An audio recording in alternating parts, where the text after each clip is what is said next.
Greetings of the day everyone.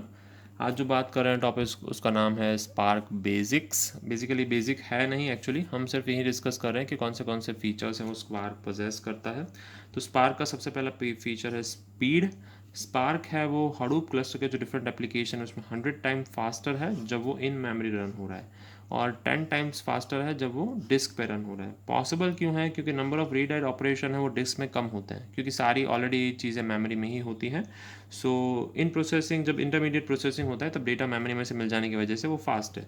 Supports multiple languages, Spark with Java, Scala, Python, R, then Ruby, इन सब languages में उसका support है। सो अगर आपका प्रोग्रामिंग स्पार्क में अच्छा नहीं है, आपको स्पार्क नहीं सीखना है उसकी बेसिक लैंग्वेजेस, तो आप इनमें से अगर कोई भी लैंग्वेजेस जानते हैं, Python, R, Ruby, Java, Scala, तो you can write down application in Spark and you can, I mean multiple language support you can get and you can write your applications. Okay, so 80 high level operators for interactive querying. So 80 high level operators आप use कर सकते हैं इनमें से कोई भी languages में।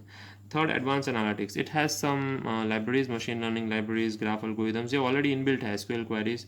तो एडवांस एनालिटिक्स है उसके लिए मैप और रिड्यूस की तरह ईजी हो जाता है। मैप और रिड्यूस वो सपोर्ट करता ही है, ऐसे फीचर्स जो मैप रिड्यूस में होते हैं। उसके अलावा डिफरेंट डिफरेंट फीचर्स भी सपोर्ट करता है। ठीक है, तो इसका जो मेन फीचर है, एक जो इन सब के अलावा स्पीड है, then support for multiple languages है, एडवांस एनालिटिक्स है, इसके अलावा उसके पास एक और चीज़ है जिसका नाम है रिजिलियंट डिस्ट्रीब्यूटेड डेटा सेट। जैसे नाम सजेस्ट करता है वो क्या है, रिजिलियंट है मतलब अच्छा आउटपुट देते हैं, डिस्ट्रीब्यूटेड है एक ही कंप्यूटर पे स्टोर नहीं है, ऐसे डेटा सेट्स के बारे में हम बात करने वाले हैं। ओके, वो फंडामेंटल डेटा स्ट्रक्चर है स्पार्क का, उसकी वजह से वो बहुत फेमस है। इसके साथ वो अच्छे से डील कर सकता है डिफरेंट डिफरेंट प्रोग्रामिंग लैंग्वेजेस से। Fine, so immutable distributed collection of objects है। Each data set in RDD divided into logical partitions. Logical partition बनाए जाते हैं which may be computed on different nodes of the cluster, and RDDs can contain any type of Python, Java और Scala objects including user defined classes। ये सब handle कर लेता है। Formally RDD क्या था? Read only partition collection of record था, और RDD can be treated through deterministic operations. मतलब क्या है कि एक बड़ा सा ऑब्जेक्ट है, फाइन, ये क्लाइंट के पास से बड़ा सा ऑब्जेक्ट आ रहा है, तो उस डेटा को डिफरेंट डिफरेंट पार्टीशंस में डिवाइड कर दिया जाता है। ये सारे पार्टीशंस, लेट्स से ये डेटा नोड है, ये डेटा नोड है, ये डेटा नोड है, डिफरेंट डिफरेंट डेटा नोड्स हैं। तो क्या किए जाते हैं, डिफरेंट डिफरेंट डेटा नोड में पार्टीशंस को कैरी किया जाता है, 1 2 3 4 विथ रेप्लिकास और विदाउट रेप्लिकास उसको डिवाइड कर दिया जाता है। फाइन, तो इन चीज़ों को रिजिलियंट डिस्ट्रीब्यूटेड डेटाबेस कहते हैं। Okay, so there are two ways to create RDDs।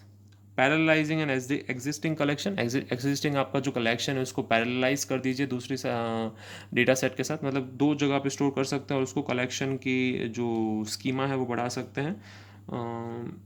और referencing data set in an external storage system, आपका जो अगर डेटा सेट कहीं बाहर पड़ा हुआ ऑलरेडी आपकी लोकल स्टोरेज सिस्टम में नहीं है, तो हम अब उसको RDD डिक्लेयर कर सकते हैं, क्योंकि आधा डेटा सेट आपकी सिस्टम में और आधा डेटा सेट जो आप जिस सिस्टम रेफर कर रहे हैं उसमें है। राइट, शेयर्ड फाइल सिस्टम जैसा है HDFS, HBase और any data source offering Hadoop input format, जो भी हडूप इनपुट फॉर्मेट ऑफर करता है वो डेटा सेट चल सकता है, क्योंकि स्पार्क में वही डेटा सेट अलाउड है।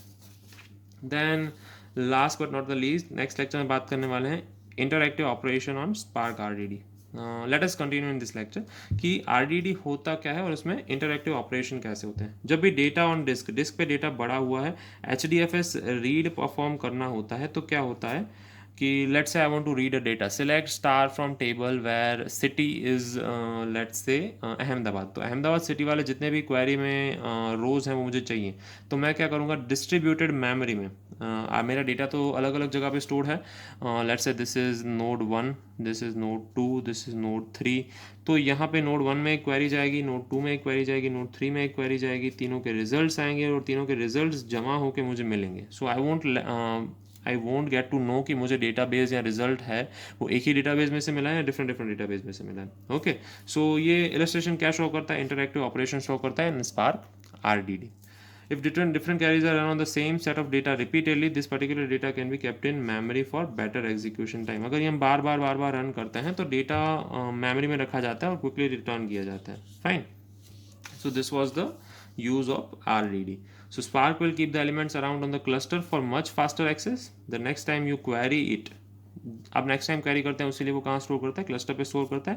There is also support for persisting RDDs on disk और replicated across the multiple node. आप रेप्लिकेशंस भी यूज़ कर सकते हैं फॉर फास्टर एक्सेस, और आप परसिस्टिंग RDDs भी यूज़ कर सकते हैं, resilient data distributed data sets. Okay, उसके लिए क्या चाहिए, इन मेमोरी कैशे चाहिए, या तो परसिस्ट मेथड वाली जो टाइप्स हैं वो चाहिए। Okay, so fine, so will keep it to this here. Next lecture में बात करेंगे इंटरएक्टिव स्पार्क यूजिंग पाई स्पार्क।